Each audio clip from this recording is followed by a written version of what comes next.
Hello students, in this video we will learn how to find fraction of a number.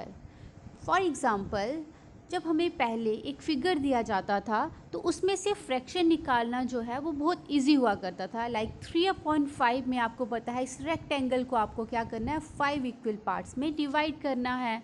तो जब हम 5 equal parts में इस rectangle को डिवाइड करेंगे तो हर एक पार्ट क्या रिप्रेजेंट करेगा, 1/5 ऑफ द होल. और अगर हमें 3/5 पार्ट चाहिए तो हम 3 पार्ट्स जो हैं वो इसके कंसिडर कर लेते थे तो ईजी हो जाता था. अनदर एग्जाम्पल इज़ आपको फाइंड करना है 5/8 ऑफ रेक्टेंगल. तो सेम यहाँ पर डिनोमिनेटर 8 है तो आप रेक्टेंगल को 8 इक्वल पार्ट्स में डिवाइड कर दोगे और हर एक पार्ट 1/8 होगा और इसमें से 5 पार्ट सेलेक्ट करने पर आपको 5/8 ऑफ द रेक्टेंगल मिल जाएगा. पर जैसे कि अब अगर हमें निकालना है 1/4 ऑफ 16, तो इस केस में आपको क्या करना पड़ेगा, इन 16 सर्कल्स को 4 इक्वल पार्ट्स में डिवाइड करना पड़ेगा क्योंकि डिनोमिनेटर यहाँ पर कितना है, 4 है. तो आपको 4 इक्वल पार्ट्स में इन 16 को डिवाइड करना पड़ेगा. तो जब आप 16 को 4 इक्वल पार्ट्स में डिवाइड करोगे तो आपको पता चलेगा कि 1/4 पार्ट ऑफ 16 कितना होता है, उसमें कितने सर्कल्स आएंगे. तो इसको हम डायरेक्ट फिगर की हेल्प से कर सकते हैं. ठीक है, तो हमें 4 इक्वल पार्ट्स मिल गए और एक पार्ट में आप देख सकते हो 1/4 पार्ट में कितने सर्कल्स हैं, 4 सर्कल्स हैं. वैसे ही अगर हमें निकालना हो कि 2/4 पार्ट ऑफ 16 में कितने सर्कल्स आएंगे तो 4 and 4 कितने हो जाएंगे, 8 सर्कल्स. एंड 3/4 पार्ट में होंगे 12 सर्कल्स.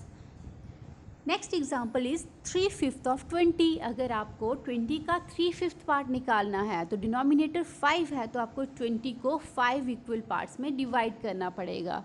ठीक है, और हर एक पार्ट में आप देख सकते हैं हर एक पार्ट जो वो 1/5 ऑफ द होल रिप्रेजेंट करेगा और हर एक पार्ट में 1/5 ऑफ द 20 में 4 सर्कल्स जो हैं वो होंगे. तो वैसे ही 3/5 में कितने होंगे, तो हम 3 पार्ट्स इसके ले लेंगे और 12 सर्कल्स जो हैं वो हमें मिल जाएंगे. तो 3/5 ऑफ 20 इज़ 12. बट अगर हमारे पास अब नंबर जो है वो 12, 20 से बढ़कर लाइक हमारे पास 50 हो जाता है तो इसके लिए हमारे पास ये मुश्किल है कि हम इसकी फिगर ड्रॉ कर पाएँ और फिर उसका 4/10 पार्ट निकाल पाएँ. तो इसके लिए हम क्या करते हैं, हम इसे कैलकुलेट करते हैं. जिसका तरीका है, हम 4/10 पार्ट ऑफ 50 निकालने की बजाय हम पहले 1/10 ऑफ 50 निकालेंगे. मतलब हम 50 का 10th पार्ट निकालेंगे जो कि 50 को 10 से डिवाइड करके मिल जाएगा, वो है 5. अब हमें तो एक पार्ट मिला, 1/10 पार्ट ऑफ 50 मिला, हमें 4/10 पार्ट निकालने हैं. तो हमने 1/10 पार्ट को 4 से मल्टीप्लाई कर दिया तो 4 5s are 20. तो 4/10 ऑफ 50 हमें मिल गया कि 4/10 ऑफ 50 किसके बराबर होता है, 20 के बराबर. थोड़ा सिंपल करने के लिए पहले 1/10 पार्ट निकाला और उसके बाद उसे 4 से मल्टीप्लाई कर दिया तो हमें 4/10 पार्ट मिल गया. Next question is 3/8 of 32.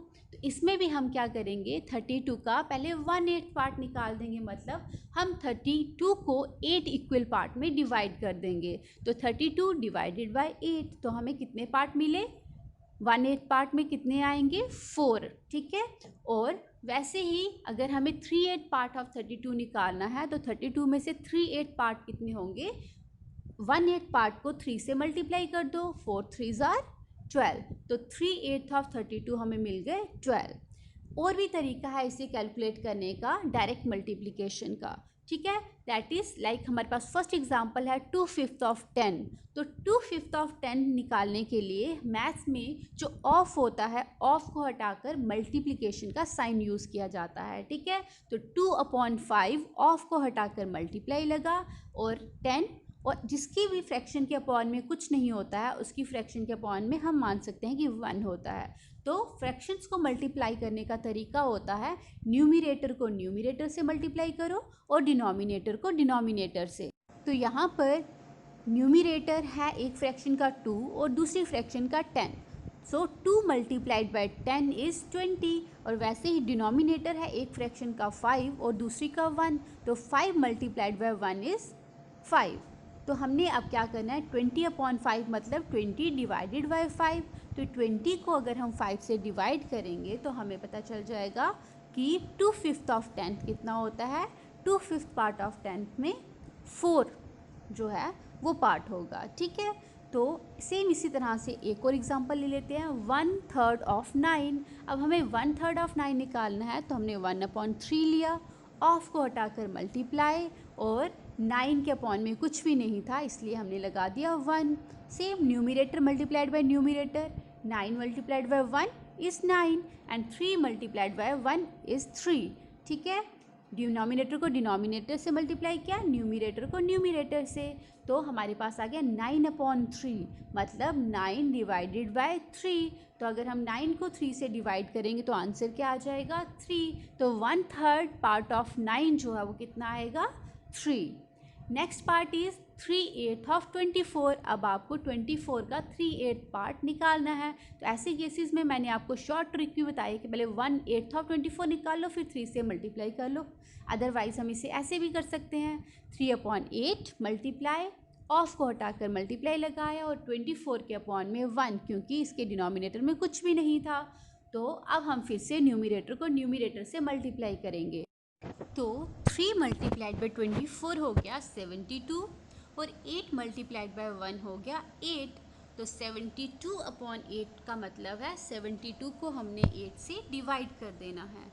तो अब हमारे पास आंसर आ गया 9। तो 3/8 पार्ट ऑफ 24 कितना मिला हमें 9 के बराबर। एक और एग्जांपल देख लेते हैं हम, 2/7 ऑफ 14। तो अब आपको 14 का 2/7 पार्ट निकालना है, तो वैसे ही करेंगे, 2/7 ऑफ को हटाकर मल्टीप्लाई, और 14 के अपॉन में 1, क्योंकि 14 के अपॉन में कुछ भी नहीं है। अगेन हम न्यूमिरेटर को न्यूमिरेटर से मल्टीप्लाई करेंगे, 14 को 2 से मल्टीप्लाई करोगे तो क्या आएगा 28, और 7 को 1 से मल्टीप्लाई करेंगे तो आएगा 7। अब हमारे पास आया 28/7, मतलब आपको 28 को डिवाइड करना है 7 से, तो हमारे पास से आंसर आ जाएगा 4। तो 2/7 पार्ट ऑफ 14 जो है वो कितना होगा 4 के इक्वल होगा। आई होप आपको नंबर्स की फ्रैक्शंस निकालना आया होगा। Thank you.